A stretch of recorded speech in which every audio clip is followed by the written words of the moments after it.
yazi inhliziyo yami iba buhlungu kanjani baby. Asonke isikhathi mangikubona uphuma kalomnyango lo. Ngiyazi kahle ukuthi uya kuyena manje, uyobona yena manje.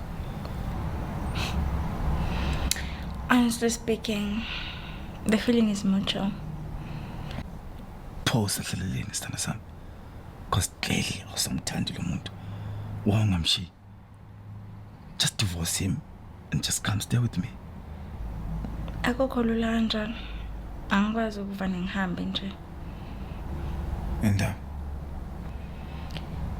Because asishadanga in community of property, which means ukuthi mangamiyeka nje ngizohamba nginganalutho kulomshado. So baby, wena uvume kanjani ukusana nama community of what ukhona? But there's actually one way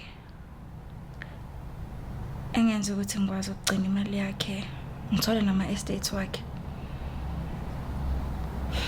That's only if uyafa. Pho usahlaleleni sithanda sami. Yenzeke. Senza ini yenzeke? Simcishe. What?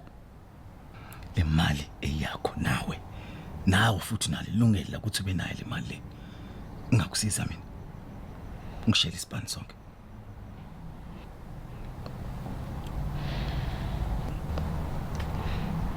Ngiyacela jeje ungayenzi leyo nto. Zethu. Ngiyakuthanda mina kakhulu futhi enengayenza noma yini ukuthi ngisithole nginawo. But not matter.